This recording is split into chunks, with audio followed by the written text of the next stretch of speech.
The attacks on Christians not only a matter of concern in the Rajyasabha but also the European Parliament. The Indian Parliament witnessed the walkout by the opposition parties, and on 3rd April, the Rajya Sabha witnessed a debate regarding the attacks on Christians in the background of the Wakf Amentment Bill. The European Parliament also took up the mindless violence against Christians and Muslims in India. Many of the members of the European Parliament raised their voice against violence against minorities, press freedom, human rights, etc.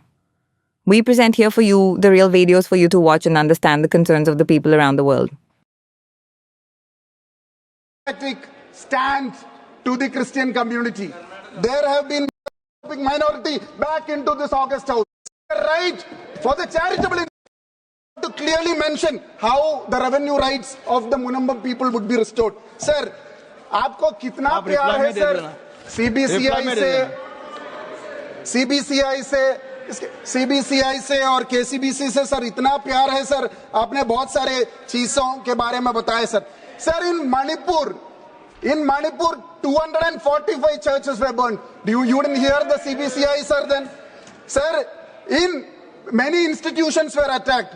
Sir, not only just in Manipur, sir, there are many other issues when the CBCI and KCBC raised their voice. It was against the FCRA, which was the right for the charitable institutions. You never heard them.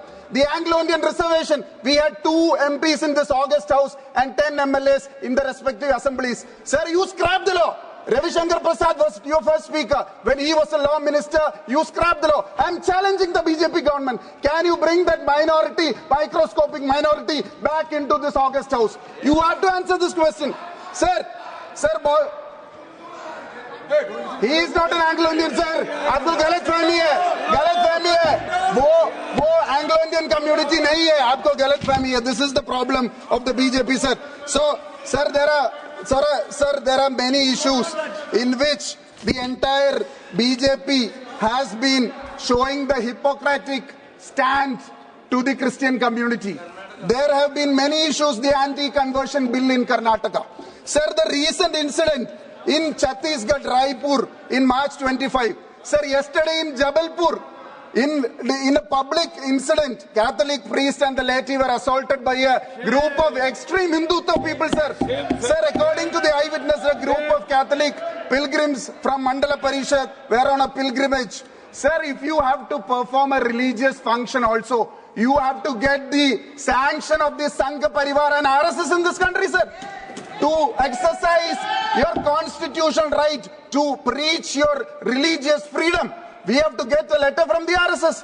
This is not possible, sir. You are now attacking the Muslims, encroaching their property. Next, you are coming after the Christians who wants the prime land in many cities in India, colleges, hospitals, schools, institutions, churches. They would be encroached. Next is the church bill. The BJP is against the minorities. Day after tomorrow, it would be the Sikhs, the Buddhists, the Jains, the Adivasis, the OBCs. This is a dramatic situation. We have to do everything possible to end the violence. Since he entered power in 2014, Narendra Modi, the Prime Minister, has been implementing a radical nationalist Hindu policy, which has had terrible consequences. Journalists, religious minorities, and human rights fighters.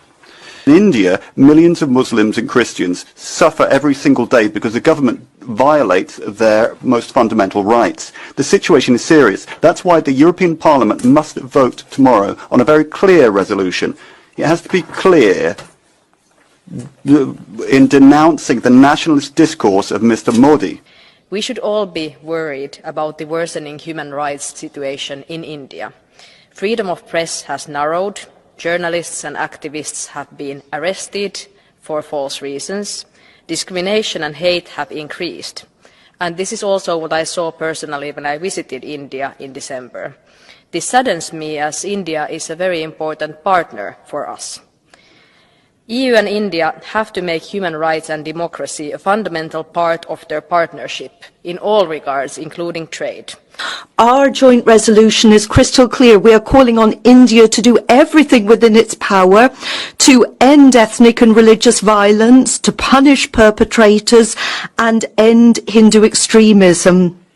Without ironclad guarantees in this area, then we cannot talk about a new trade agreement with India. India is an important partner to the European Union, but if we as a Christian community can respect other faiths and identities, we must ask our partners to do the same. I propose an urgent visit by the European Special Envoy for Religious Freedoms to India, and the way Indian government will treat this proposal will show whether the authorities there are, for the time being, only powerless in such cases, or whether they knowingly allow persecution of religious minorities by radical groups. And for political leaders to refrain from making inflammatory statements. They should impartially mediate tensions and reject any nationalistic rhetoric.